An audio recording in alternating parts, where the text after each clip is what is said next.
Hello student, video में आप सभी का फिर से एक बार स्वागत है। इसके पहले की वीडियो में हमने हमारे जो पाठ्यपूरक पुस्तक है संचयन, उसमें से गिल्लू जो लेसन है हमारा पहला लेसन, उसका वाचन किया था। आज इस पाठ में हम देखेंगे, इस वीडियो में आज हम देखेंगे कि पाठ में लेखिका ने क्या बताया है। तो थोड़ा सा पाठ के बारे में मैं आपको बताना चाहूँगी कि इस पाठ में लेखिका महादेवी वर्मा ने एक छोटे से गिलहरी का वर्णन किया है।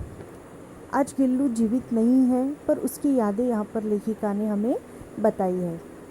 यह एक संस्मरण है, इसका मतलब किसी की याद में लिखा हुआ लेख, जिसे संस्मरण कहा जाता है। वैसे तो महादेवी वर्मा जी के घर पर अनेक पशु पक्षी उन्होंने पाले थे, उनकी देखभाल भी वे खुद करती थी।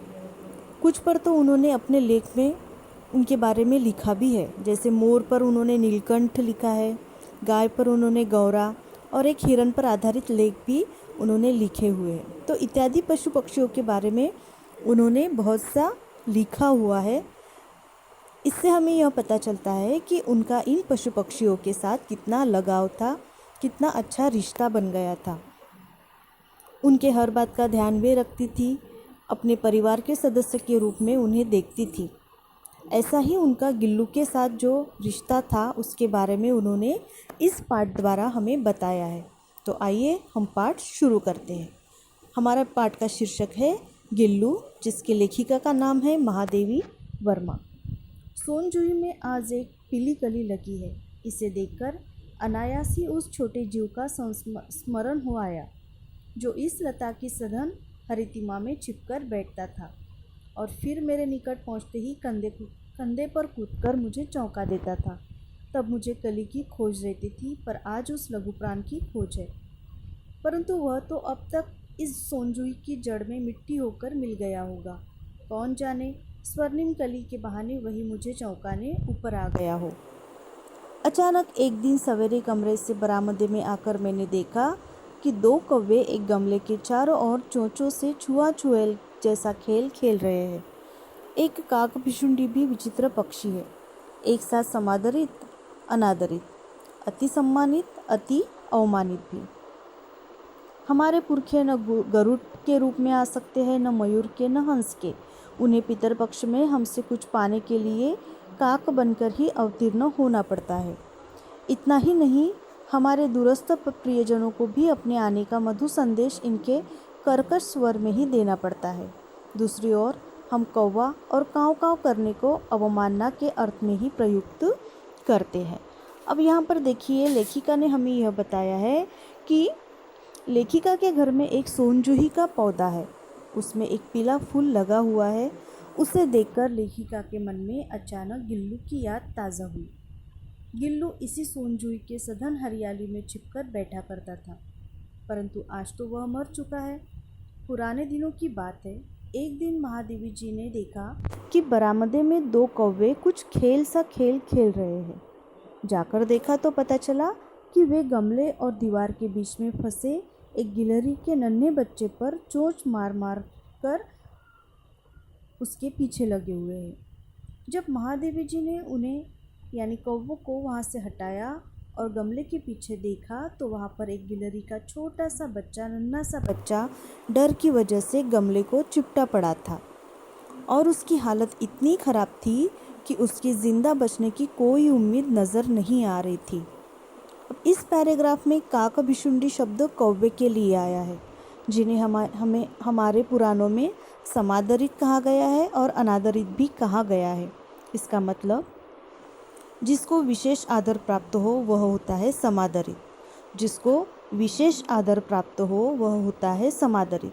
इसका मतलब देखिए कि हमारे यहाँ जो पितरपक्ष होता है, तब हम हमारे पूर्वजों के रूप में कौवे को भोग लगाते हैं, उसकी पूजा करते हैं, है ना। अगर हमारे घर में किसी का भी डेथ हो जाती है, तो आप लोगों को पता होगा कि ये पिंडदान भी किया जाता है। तो पिंडदान को यानी उस पिंड को अगर कौवा नहीं छूता है, तो ऐसा माना जाता है कि हमारे पूर्वज नाराज़ है, हमारे पूर्वज प्रसन्न नहीं है। अगर पिंड को अगर कौवा छू लेता है, तो हमारी पूजा सफल हुई, ऐसा हम लोग मानकर चलते हैं। तो हमारे पूर्वजों के रूप में जो कौवे को हम भोग लगाते हैं, उसकी पूजा करते हैं, तो ऐसी मान्यता है कि उसे खिलाने से हमारे पूर्वजों का पेट भरता है। और दूसरी बात यह है कि यदि कोई कौवा हमारे घर आकर काँव काँव करता है तो हमें अपने प्रियजनों की या मेहमानों के आने की सूचना मिलती है, ऐसा हम मानते हैं। इसलिए कौवे को एक साथ समादरित भी कहा गया है और अनादरित भी कहा गया है। तो अनादरित इसका मतलब होता है कि जिसे अपमान मिला हो। यदि कौवे अगर ज़ोर ज़ोर से काँव काँव करते हैं तो उनकी आवाज़ को कर्कश आवाज़ माना जाता है। उनकी यह कठोर आवाज़ कोई पसंद नहीं करता। इसलिए लेखिका यहाँ पर कहती है कि कौवा एक साथ दोनों भूमिका निभाता है, एक समादरित की भूमिका और दूसरी अनादरित की, क्योंकि हमारे पुरखे इन्हीं के रूप में आते हैं। आगे देखते हैं। मेरे काक पुराण के विवेचन में अचानक बाधा आ पड़ी, क्योंकि गमले और दीवार की संधि में छिपे एक छोटे से जीव पर मेरी दृष्टि रुक गई। निकट जाकर देखा, गिलहरी का छोटा सा बच्चा है जो संभवतः घोंसले से गिर पड़ा है और अब कौवे जिसमें सुलभ आहार खोज रहे हैं। काकद्वय की चोंचों से 2 घाव उस लघुप्राण के लिए बहुत थे, अतः वह निचेष्ट सा गमले से चिपटा पड़ा था। सबने कहा कौवे की चोंच का घाव लगने के बाद यह बच नहीं सकता, अतः इसे ऐसे ही रहने दिया जाए। परंतु मन नहीं माना। उसे हौले से उठाकर अपने कमरे में लाई, फिर रुई से रक्त पोंछकर घाव पर पेनिसिलिन का मरहम लगाया। रुई की पतली बत्ती दूध से भिगोकर जैसे जैसे उसके नन्हे से मुंह में लगाई, पर मुंह खुल न सका और दूध की बूंदें दोनों ओर ढुलक गई। कई घंटे के उपचार के उपरांत उसके मुंह में एक बूंद पानी टपकाया जा सका। तीसरे दिन वह इतना अच्छा और आश्वस्त हो गया कि मेरी उंगली अपने 2 नन्हे पंजों से पकड़कर नीले कांच के मोतियों जैसी आंखें इधर से उधर करने लगा। अब यहाँ पे देखिए, लेखिका कहती है कि लेखिका को जब वह गिलहरी का छोटा सा बच्चा दिखाई दिया जिसमें कौवे अपना खाना खोज रहे थे, उसे चोंच से मार मार कर घायल कर रहे थे, उसे लेखिका ने उठाया और सभी ने जब उसकी हालत देखी तो सभी ने कहा कि कौवे की चोंचों से यह बच्चा बच नहीं सकता, अतः इसे ऐसे ही छोड़ना उचित रहेगा। लेकिन लेखिका का मन नहीं माना। उन्होंने उस छोटे से बच्चे पर उपचार किए।